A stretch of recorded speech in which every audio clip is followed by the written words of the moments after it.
jeudi, c'est le moment de faire le point avec le député Matane-Matapédia, Pascal Bérubé. Bonjour, Monsieur Bérubé. Bonjour. Grosse nouvelle hier, les soins de santé privés, les soins corporels et esthétiques et aussi les salons de toilettage pour animaux ouvriront leurs portes le 1er juin prochain. Par exemple, on n'a pas de réponse pour les campings, le VTT et la SAAQ encore. Oui, alors il y a toute une liste de secteurs qui sont maintenant accessibles, en fait, qui le seront à partir du 1er juin prochain dans notre région. Plusieurs étaient très attendus. La coiffure, les soins corporels esthétiques, aussi le toilettage animal et les dentistes. Alors ça, c'était les plus demandés, mais il y a toute une série d'autres. Et effectivement, les attentes sont importantes parce que les gens vont remarquer ce qui n'est pas dans la liste. Puis vous le dites avec raison, les gens qui veulent faire du VTT, les gens qui veulent faire du camping, les gens qui veulent aller à la Société d'assurance automobile du Québec pour deux raisons, soit immatriculer un véhicule ou pour des cours de conduite. Ça, c'est pas encore là. Non. Mais on est en attente. C'est la santé publique qui décide. C'est pas des choix qu'on fait. Puis je lis l'exaspération de certains citoyens qui aimeraient pouvoir avoir plus de liberté, mais pour l'instant, il faut faire avec les listes qui nous sont fournies. Puis aussi, bien, la nouveauté, c'est les rassemblements. Je crois que c'est pas vraiment une nouveauté. C'était possible de se rassembler. C'était repris hier avec une précision. Donc, c'est les rassemblements extérieurs, pas intérieurs, pas plus de 10 personnes, incluant la personne qui reçoit, de pas plus de 3 foyers différents. Puis on peut rentrer seulement pour aller aux toilettes. Alors, ça ne peut pas être plus concret que ça. Là, ou changer une couche. Je vous l'exprime. Mais en même temps, il y a des mises en garde. Ce n'est pas le moment de rallier sa famille des 4 coins du Québec pour venir faire un feu derrière chez soi. Il faut garder les distanciations, puis il faut continuer de se laver les mains et de faire attention, de ne pas sortir pour rien, parce que, on se l'a dit la semaine dernière, le contrôle routier est élevé, à la fois au sud, à Sainte-Florence, et à la fois à l'ouest, à la Pocatière. Et j'ajouterais une autre indication qui est nouvelle, parce que la Matapédia a beaucoup de liens avec le Nouveau-Brunswick. Les Matapédiens aiment bien aller à Campbellton, à Tollville, dans la péninsule acadienne. On a beaucoup de relations entre les deux endroits. Oui. Mais le Nouveau-Brunswick a décidé de fermer sa frontière pour une grande partie de l'été, pour l'instant. Alors ça, il faut tenir compte de ça.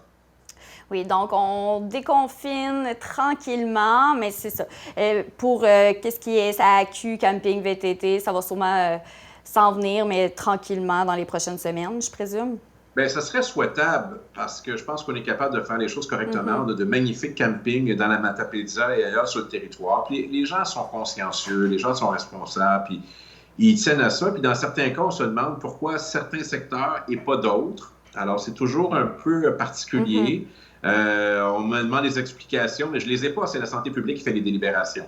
Alors, mon travail, c'est de sensibiliser le gouvernement là où il y a des attentes et d'obtenir les explications dans certains cas précis. Puis je pourrais dire que la même chose se pose sur les aidants naturels qui veulent aller rencontrer des proches, soit en CHSLD ou dans un hôpital.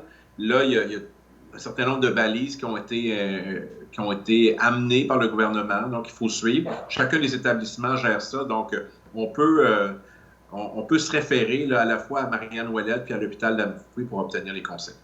Nous avons su hier qu'il y a un cas de COVID-19 au marché Richelieu du Bic. Ce matin, vous avez lancé un appel aux représentants des MRC pour mettre en place des mesures additionnelles pour protéger les résidents. Je me suis demandé si ça avait un peu un lien avec le cas au Bic, que vous avez décidé de lancer cet appel. J'avais cette réflexion avant d'apprendre l'information pour ce marché du Bic hier, qui fait l'objet d'une investigation. On aura beaucoup de résidents, disons, estivaux, qui ont des résidences secondaires sur notre territoire. Donc, des gens qui ne sont pas des résidents permanents, mais qui vont venir cet été parce qu'ils ont le droit, à partir du moment où le contrôle routier est élevé. Je veux souligner une initiative positive de 3 municipalités, Grand-Métis, Sainte-Luce et Sainte-Flavie, qui ont envoyé un avis en disant « Voici les règles, on vous les rappelle. Lorsque vous allez arriver, si vous passez tout l'été, vous pouvez prendre une quarantaine volontaire. Je trouve que c'est très responsable.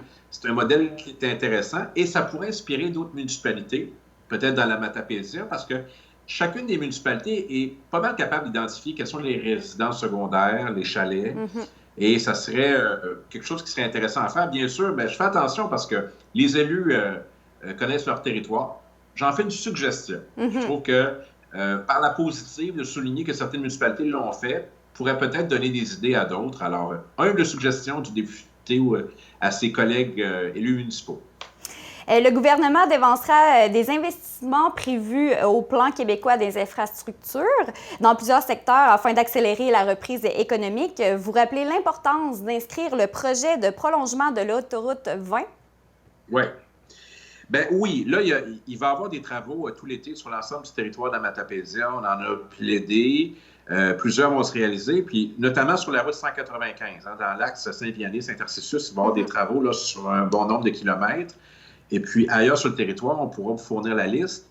Mais il y a un enjeu qui est, disons, régional, qui est l'autoroute 20.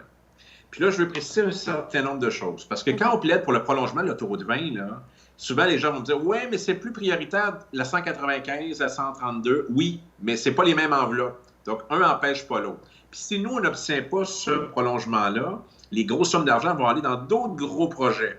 Exemple, le troisième lien à Québec. Exemple, des autoroutes en région métropolitaine. Donc, c'est important de le réclamer parce que tôt ou tard, il va falloir compléter l'autoroute. Pour plusieurs raisons. Des raisons de sécurité, parce qu'on a comme une fausse autoroute là, entre Bic et Montjoly. Là. Quand on se croise, ce n'est pas une autoroute. Ce n'est pas la définition d'une autoroute. Et pour des raisons de développement économique, chaque fois qu'on a une autoroute qui se rend sur un territoire, ça envoie un message psychologique fort pour le transport.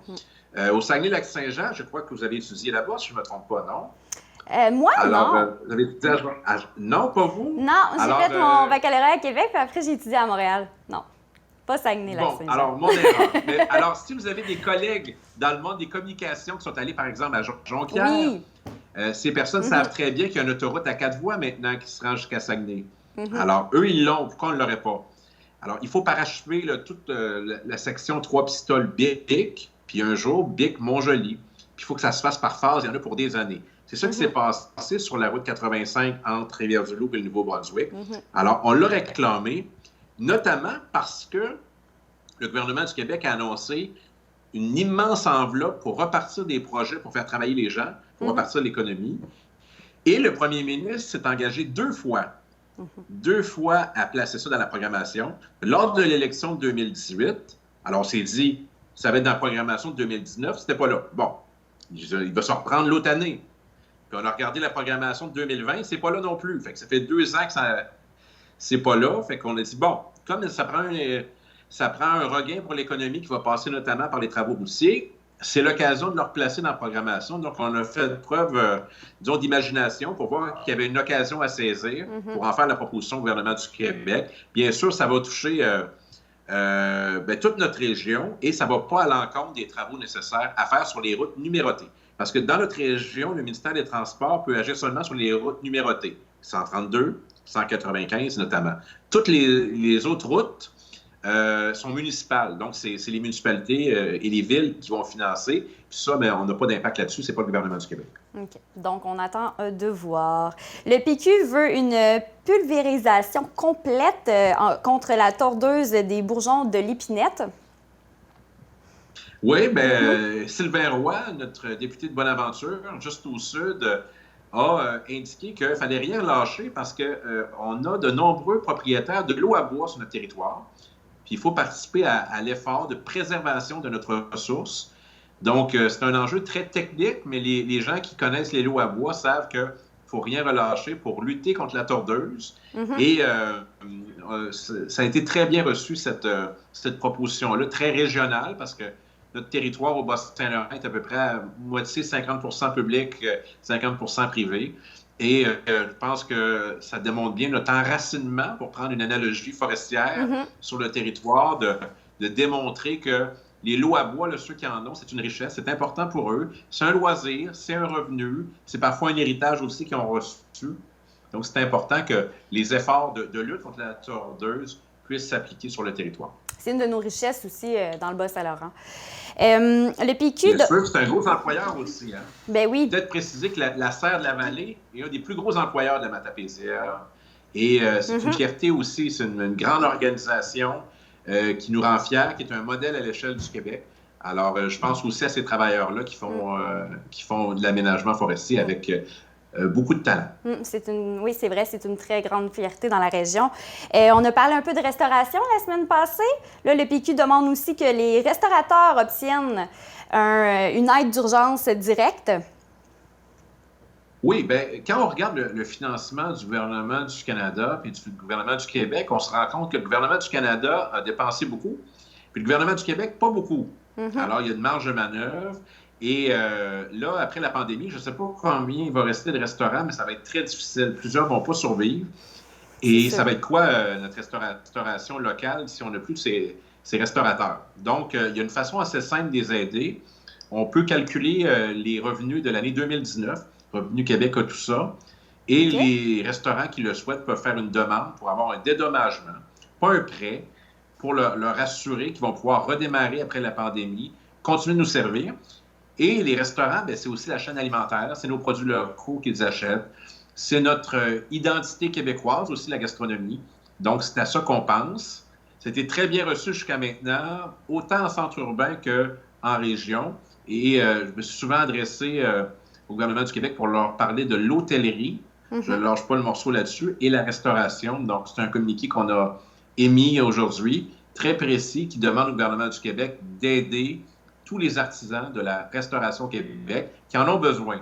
Et ce qui est intéressant avec notre proposition, c'est qu'il y a des restaurants qui, eux, n'ont pas perdu d'argent, ont bénéficié de la situation, ils ont fait davantage de gains, de livraison et tout ça. Donc, en comparant les chiffres de 2019 sur la même période avec aujourd'hui, ça permet d'avoir un comparatif pour juger de la hauteur de l'aide qu'on va accorder aux restaurateurs. Et c'est une autre des propositions positives que le Parti québécois a fait en temps de pandémie. Oui, il y a des gens qui ont été très créatifs, des commerces, des entrepreneurs, puis il faut vraiment souligner ça. J'espère qu'il y a des choses qui vont rester après la crise. Hier, c'était une grande journée pour le Parti québécois. Le 20 mai 2020, c'était le 40e anniversaire du référendum de 1980. Oui, alors c'est le premier grand rendez-vous des Québécois avec une consultation sur l'avenir du Québec. Alors, en 1980, j'avais 5 ans, mais mes parents ont voté oui. Mes parents étaient engagés dans le mouvement indépendantiste. Et sur notre territoire, le camp du oui, le camp du non se sont activés. Et dans le camp du oui, dans la Matapédia, il faut rendre hommage à tous ceux qui ont participé, et en particulier à Léopold Marquis et toute son équipe. Léopold Marquis, qui a été député de Matapédia du Parti québécois de 1976 à 1985. Puis, bien sûr, pour les indépendantistes, c'est une défaite. On n'a pas remporté dans la circonscription de Matapédia avec le oui, ni dans celle de Matane, mais c'était un rendez-vous important que René Lévesque a tenu avec les Québécois. Ça nous a permis de se questionner sur notre statut constitutionnel, mais surtout sur nos appartenances. Et 15 ans plus tard, une autre consultation nous a amenés aux portes du pays du Québec. On était à quelques milliers de votes près. Alors, c'est une cause qui est toujours importante pour moi. Les citoyens de la Matapédia savaient très bien qu'ils votaient pour un député indépendantiste. Et ils connaissent très bien mes convictions et je les remercie. Et ça fait en sorte que notre circonscription, maintenant, est la plus indépendantiste au Québec. Alors, c'est une flamme qui est toujours bien allumée et ça démontre que les gens chez nous sont très nationalistes, très régionalistes, grande appartenance à l'égard de la Matapédia, de la Matanie, de la Métis, mais très nationalistes. Ils ont beaucoup d'ambition pour le Québec. Et ça, moi, ça me rend fier. Oui. Bon, bien, merci beaucoup, Pascal Bérubé, député Matane-Matapédia. Merci d'avoir fait le point avec nous et à la semaine prochaine. Merci. Au revoir. Au revoir.